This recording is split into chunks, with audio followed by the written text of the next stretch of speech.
Save the Semantics, episode 310. It is April 24th, 2025. My name is Myro. This is the podcast where I ramble on for a bit about some shit. Recording this on a Thursday afternoon/evening, right in the midst of a Knicks-Pistons playoff game. I would like to kind of get back to that before the game comes to an end. So I'll try to keep this sort of brief for the most part. Mostly wanted to kind of catch up on some of the games that have been happening over the course of the last couple of days. Also some other things that I haven't really been, catching up on, mostly related to basketball stuff, or video game stuff, including Switch 2 pre-orders and that kind of thing. So yeah, a little bit to catch up on.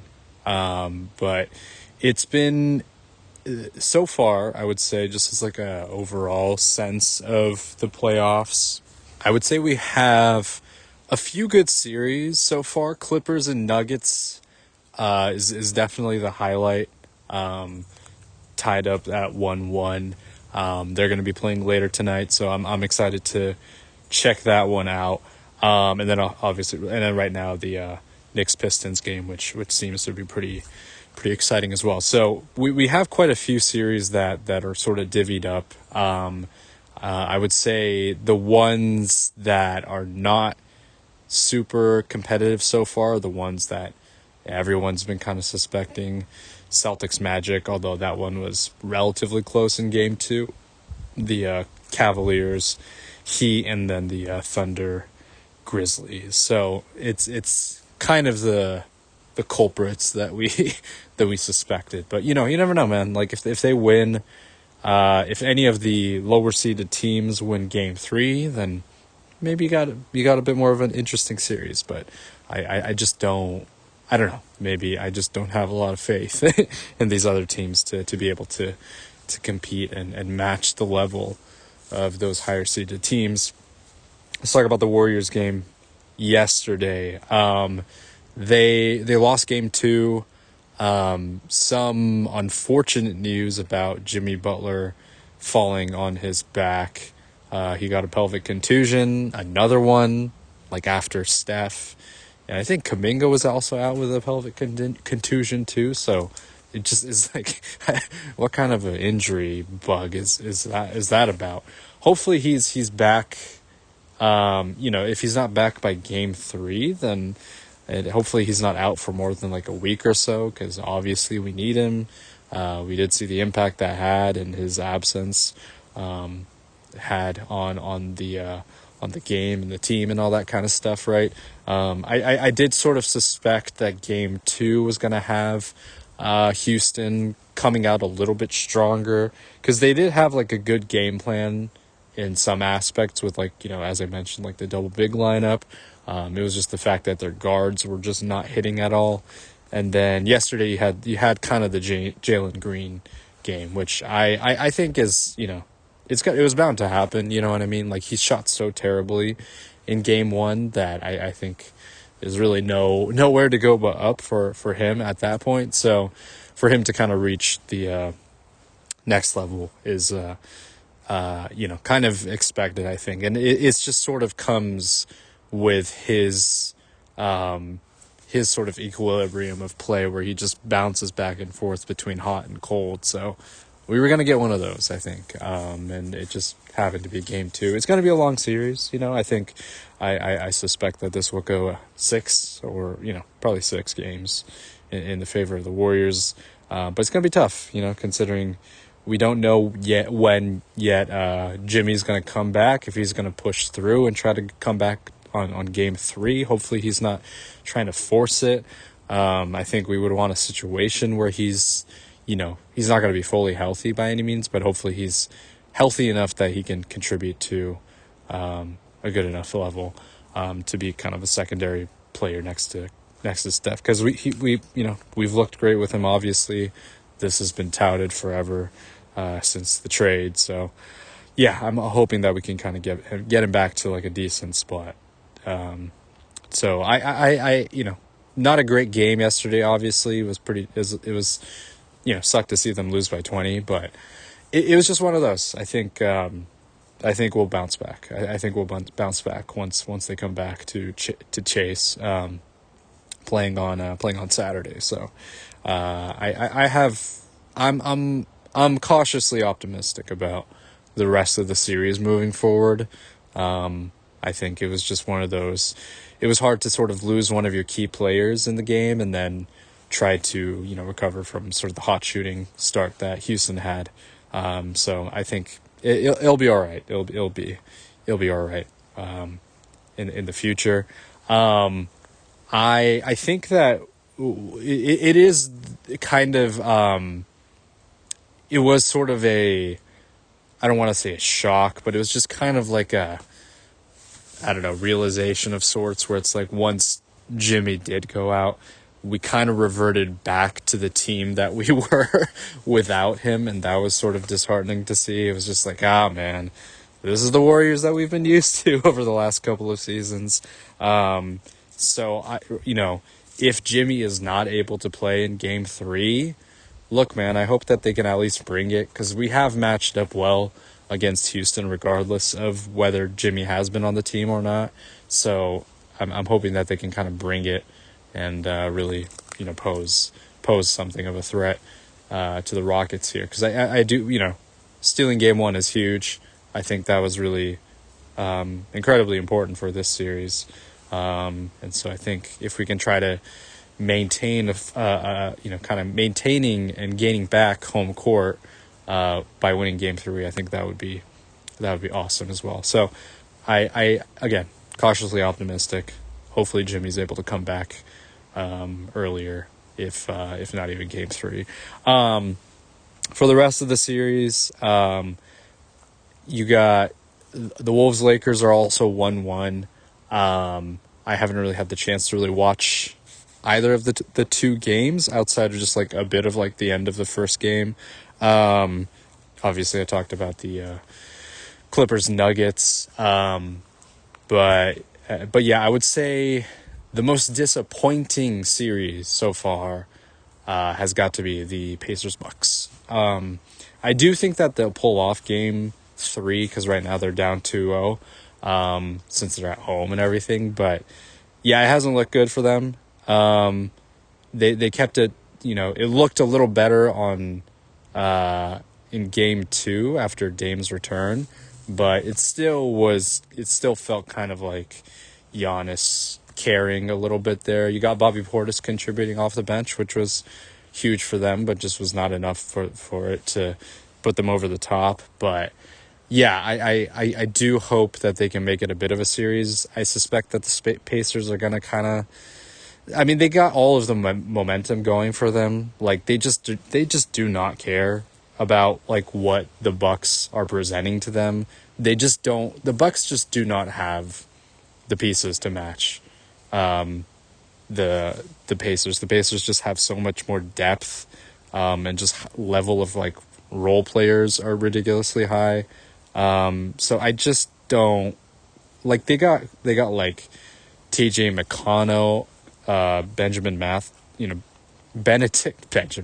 Benedict Mathurin, Obi Toppin. Like they got a good bench too on top of their starting lineup. So it's just like, even if you just look at it on paper, and we're seeing it play out in real time, that this just is it's gonna be too much for the Bucks. Like you're gonna have to have both Giannis and Dame like pop off for like a combined like 60 points or something like that in order to put them over the top. And even then it might not be enough. So I just don't have a ton of faith, unfortunately.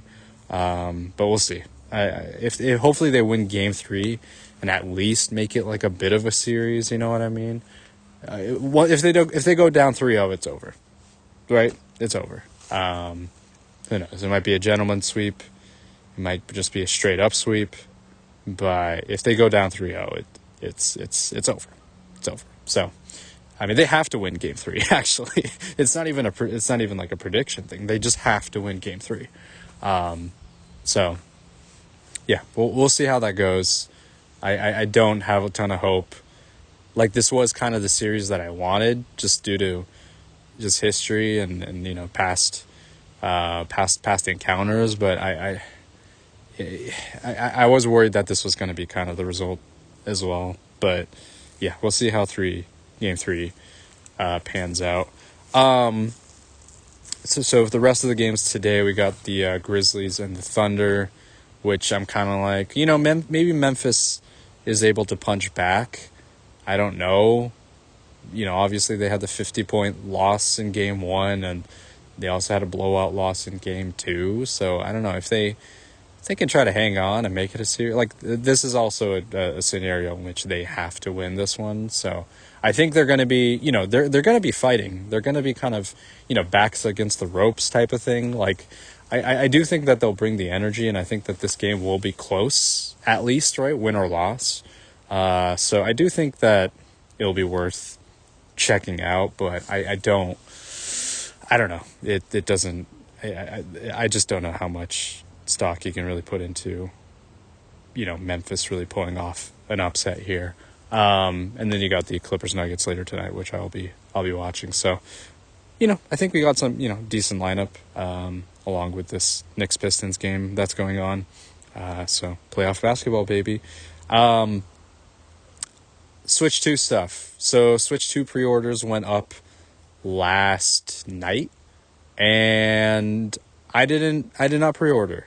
And I'm kind of glad that I didn't, because it sounded like kind of a shit show. It reminded me of when I tried to pre-order the collector's edition of Xenoblade 3, and remembering how much of a nightmare that was. I was one of the lucky people that managed to get their hands on it, just because of the way the Nintendo store was set up, and just the fact that they did not, I don't know why it's always the case with them and these collector editions, or limited edition run games or things. They just do not have the infrastructure to support the amount of traffic that is going on their website in order to pre-order something.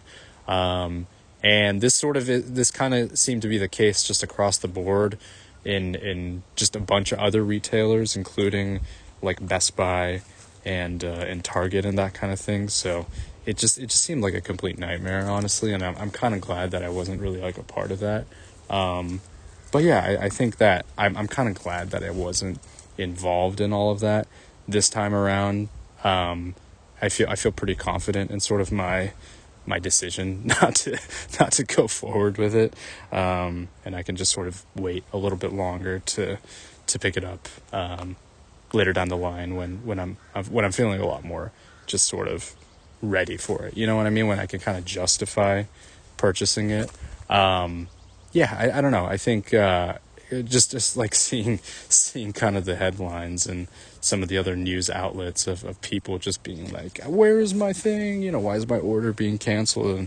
And all that stuff was, I was like, okay, I feel pretty good. I feel pretty good of not moving forward with it. And this is sort of a, discussion that I've been kind of curious about, since the pre-orders have gone up, is about what the actual sales are going to eventually look like, at least for kind of the beginning, opening sales, for when the console eventually releases in June. I am curious to see what the reception is going to be, right? I've talked about this where I think that the expectation, or rather the internet online reception of people being angry about the prices and all that stuff is not, necessarily like a perfect reflection of reality. Like, sure, some of that might translate, but we'll see how that goes. And I think there is sort of this conversation about how something selling out doesn't necessarily mean that it's going to convert to a long-term success moving forward, right? Because I think that there was the case of the Wii U selling out in its sort of opening month, whatever, and then not really doing much else further down the line and during its run, during its lifetime. I do think the Switch 2 is going to have obviously way more success than something like the Wii U. But I do think that it is going to falter in comparison to something like the original Switch, right? It is not going to sell as much. I mean, that's fair, right? Like, that's not too much of a prediction, honestly. It's not going to sell as much as the original Switch. And I am curious, right? Like, you got sort of the crowd that were already going to purchase a Switch 2 to begin with, regardless of prices and all of this stuff, right? You already got kind of your committed and loyal fan base. They were going to be there for day one, regardless. I'm curious about the casual audience, the greater audience, just the general audience, and how they're going to view this, right? And whether they're going to be there to purchase. I don't know if that they would necessarily be included in that crowd, right?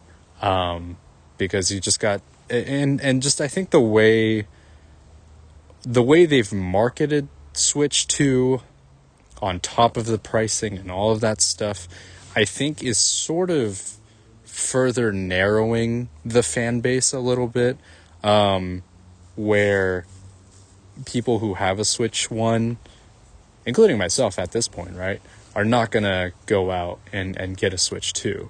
So you have these, I think, because of the way in which they marketed it, because when you saw the Switch 2 Direct, they were very specific about the dynamics of the screen resolution and the graphical capability on all of that stuff, right? Like, things that I think normally you don't really see in a Switch or a Nintendo console, right? These are not things, quality control and or rather just the quality of the graphics and the gameplay and the frames per second and all of this stuff and the fidelity. These are not things that they haven't prioritized in many years. And so the fact that they've highlighted these things in the Direct, I think, is trying to, I think, appeal a little bit more to a hardcore gamer or someone who is more interested in the technical aspect of console gaming, right? Or someone who's just interested in the newest tech. So I think that kind of creates a bit more of a niche audience in comparison to what the Switch 1 was. So I don't know. I just don't know. I'm just completely speculating at this point in terms of what the impact on sales are gonna be. But I think there is, sure, there's a whole mess of the decision making, the fact of just the lack of communication from them, just their weird PR, or lack of PR, that has sort of happened over the course of this reveal. But I do think that there is kind of this deliberate focus in terms of narrowing this product to a certain audience, right? Making the console more expensive, making the games more expensive, and then just charging all of the other stuff on top of it, the accessories and just all that. I think is sort of a is a game plan on their end, right? In the same way that a PlayStation 5 Pro was marketed in that kind of sense, right? I just don't know.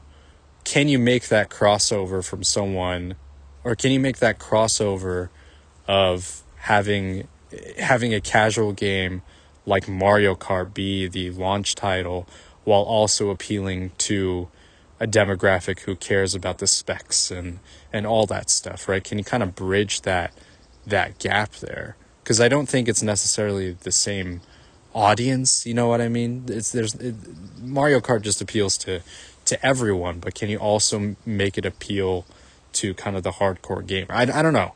So there's an attempt, or there's an intention to try to sell this to an audience that cares about the more detailed aspects of a console, but also you're trying to, regain, or sort of, maintain the audience that you already have with the greater casual audience, by selling Mario Kart as the launch title, as the sort of bundle title and all that stuff, right? So I don't know. We'll see kind of how that pans out.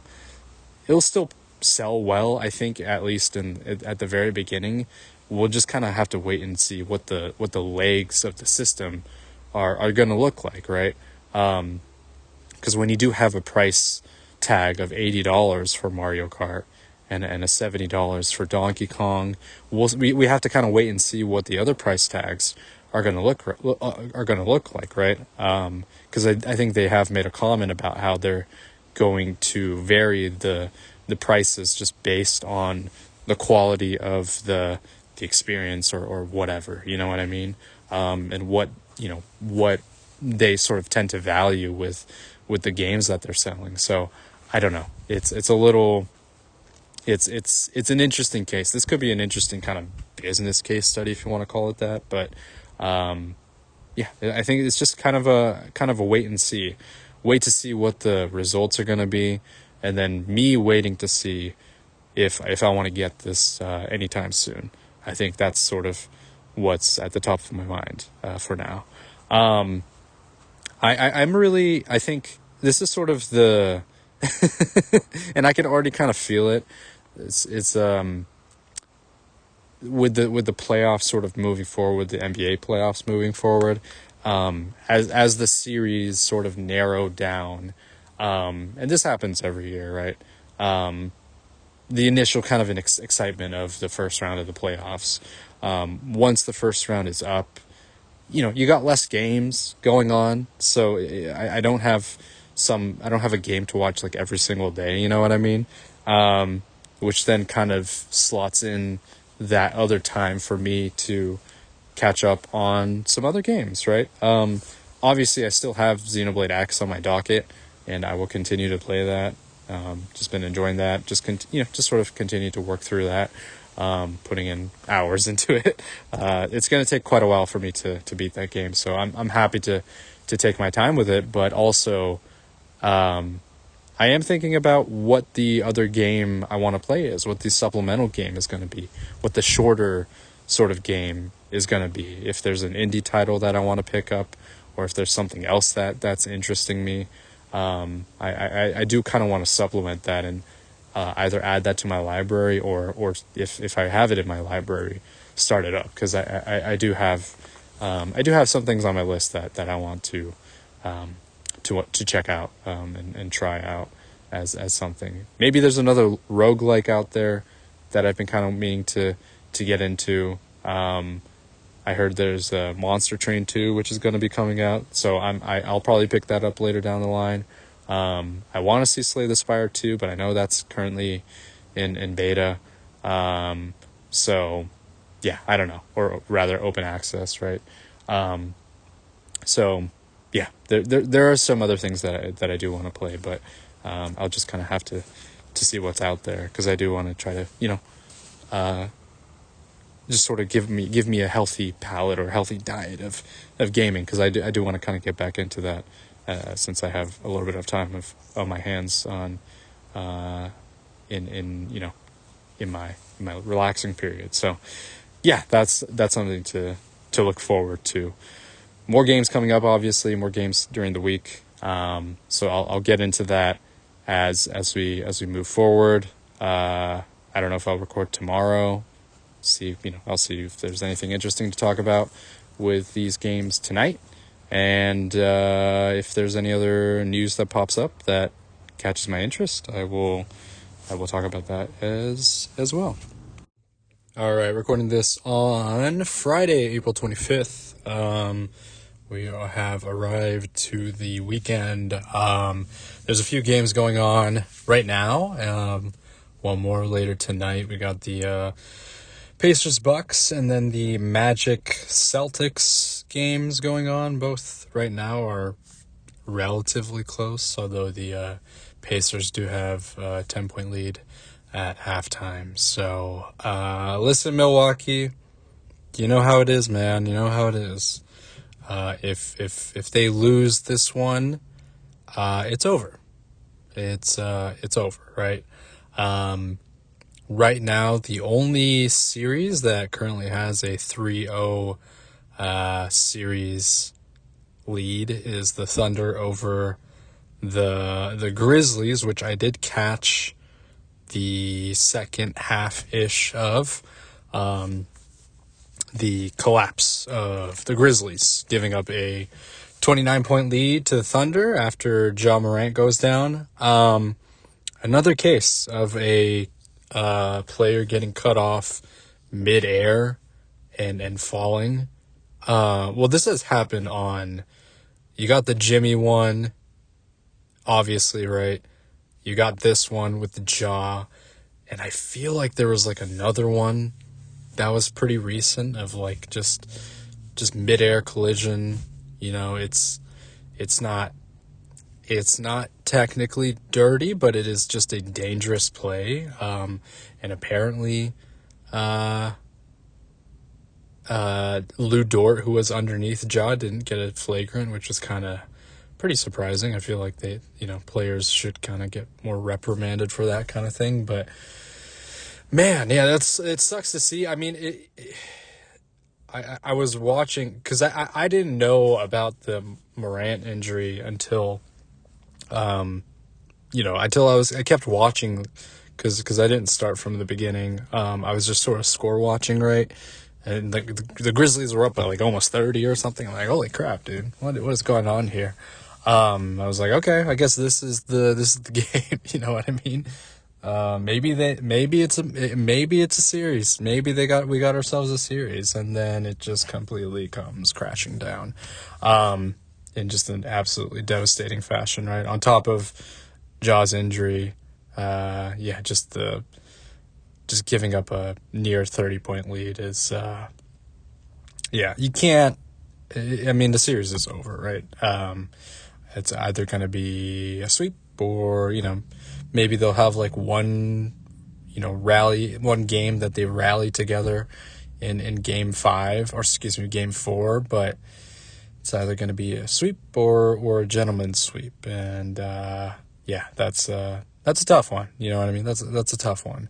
I think that the Grizzlies case is really like, I don't, just considering the direction that they took in firing Taylor Jenkins, I feel like that one is a lot more questionable. Like in retrospect, comparing the Nuggets situation, where the Nuggets are now currently down 2-1 and are in a pretty precarious position themselves. You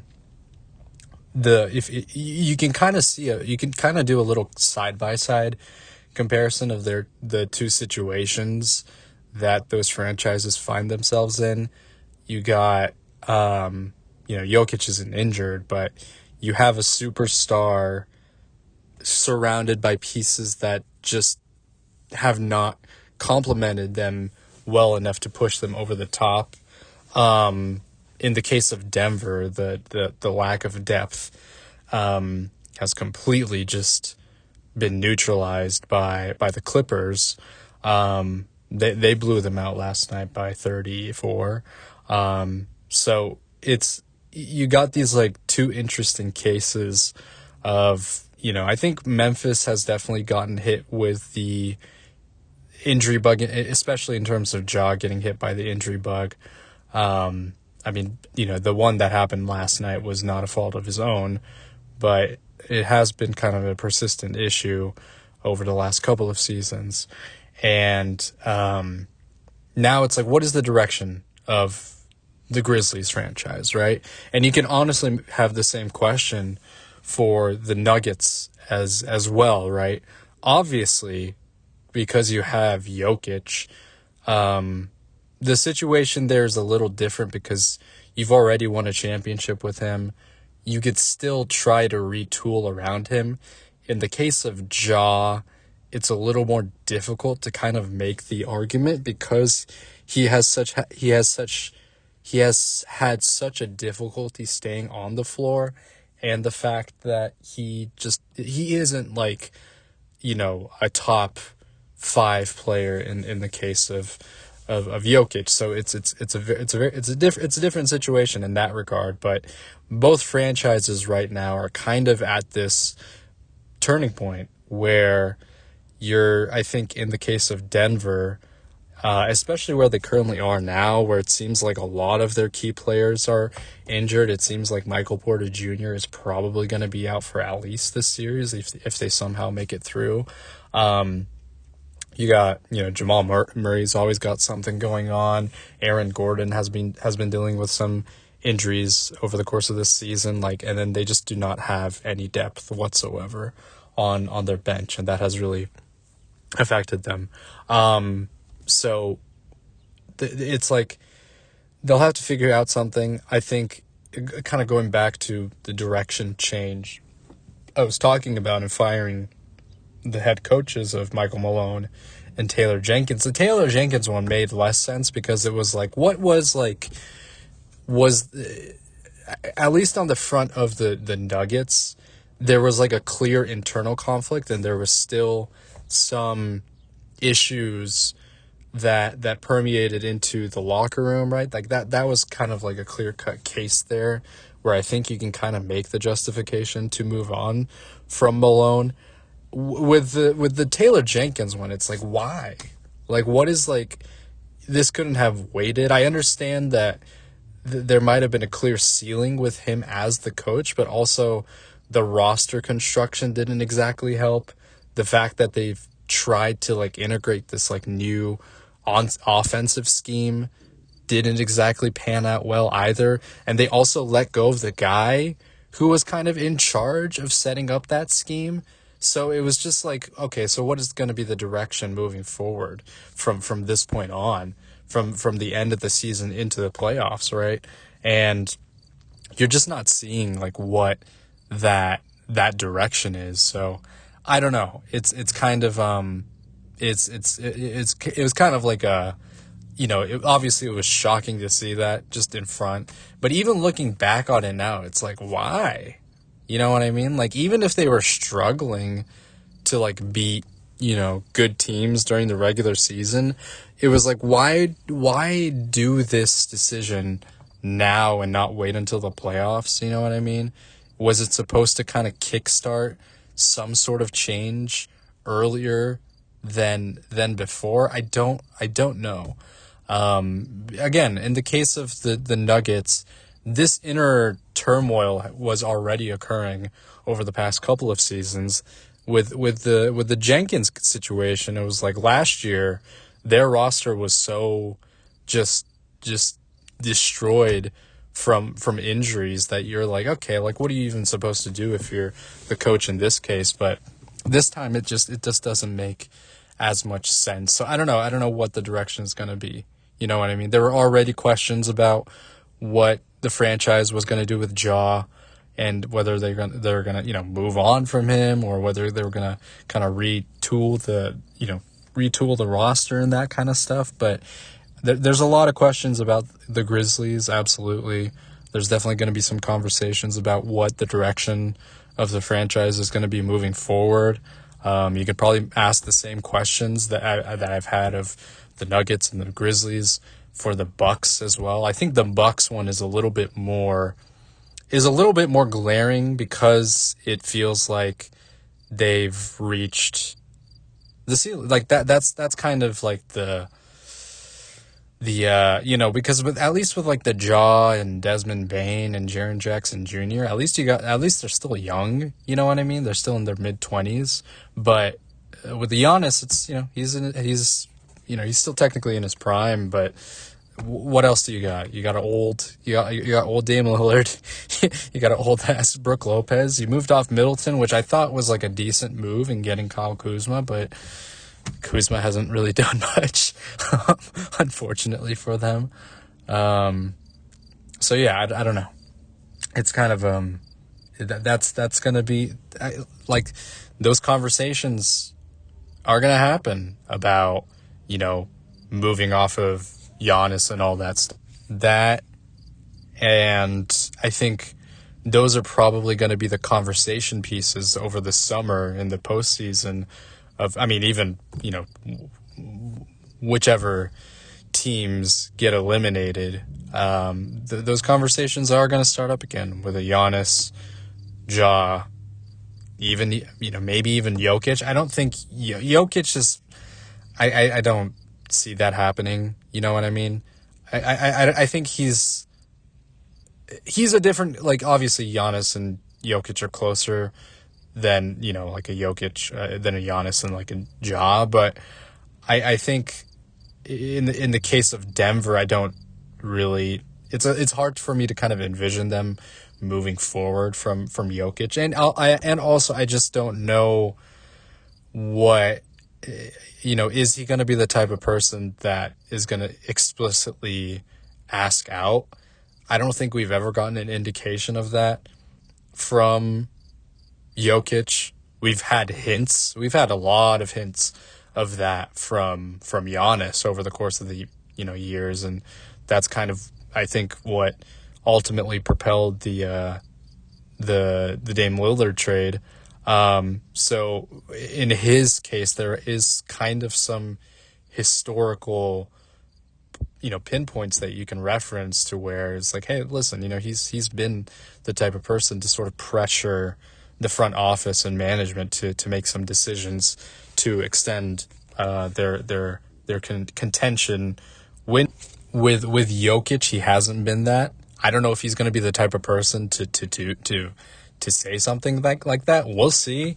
I didn't watch the Denver Clipper game from yesterday, but like, I don't want to be the type of person to extrapolate things, but you have visibly seen Jokic over the course of this series to be visibly frustrated with this team, and I think frustrated with just the franchise and the fact that they haven't made the right moves following their championship, and just the fact that their younger players haven't developed. The pieces around Jokic just have not been, they just have not been strong enough to really do anything. Like, the series isn't over yet, but just the general feeling that I'm getting from Denver fans is that it kind of feels like it, especially when a good chunk of your key players are injured, right? And it's just like, Jokic can't win with these guys. That's just what it is, right? There's just not enough to really put them over the top. And they won game one with the right kind of pieces moving forward. But the Clippers just have a lot of they're just so much more deeper than them that I think that, like, in kind of a similar fashion to like the Bucks maybe with the Pacers, you got, kind of like a superstar that's like stretched way too thin because their supporting cast just isn't doing enough. And I think that's just kind of what the case is here. That's just what the situation is. So I don't know. I'm very curious to see kind of what it's going to look like moving forward for those kind of franchises that do get eliminated, because I think that it's going to be, listen, man, if it goes through as expected, with the Nuggets getting knocked out and the Bucks and the Grizzlies, like, it's going to be a pretty big summer, man. I feel like there's going to be a lot of conversations going on about what's going to happen next for these players, and you never know, man. It might look completely different next year. You never know, but it's kind of feeling that way a little bit. You know what I mean? It's like how I don't know, how much of a loyalty does Giannis have. And you could ask the same question for Jokic as well. Like, what do they have to do? I mean, they've brought up championship already for both of their franchises. Like, they've done so much. So it's like, how much, like, what do you owe them if you are a Buck, like, you know, if you are like team management? Do you, obviously, if you want to hold on to like your franchise player, you know what I mean? But also there's only so much that's going to bring you. And it just might call for some kind of reset. You never know, man. You never know. And I would like to, it's just, I know what, like, I like, what can the Bucks do? I don't know what, like, the Bucks can really, like, in the case of Denver has a little bit more going for them. If they do move off of their other pieces of a Michael Porter Jr., Aaron Gordon, Jamal Murray, those kinds of things, I think those players can at least net you something. Some other role player, I don't know, but even then, that might be a bit questionable. The Bucks is just like, you got Giannis, some older players, and then just kind of like a hodgepodge of some other players that just don't, you know, that are not like of the highest level of role players. So it's just like, I don't know. There's a lot to really look at there. Anyways, yeah, I'll see if I'm able to check out the other games today, but I will definitely be talking about the Warriors Rockets game tomorrow, right? Tomorrow night. And I'm excited to get into that. But yeah, just wanted to do kind of like a quick update from yesterday's games. Yeah, I'll provide some updates for this weekend. That's going to do for this week's, or rather this episode. Thank you for listening as always. This has been Save the Semantics. Signing off.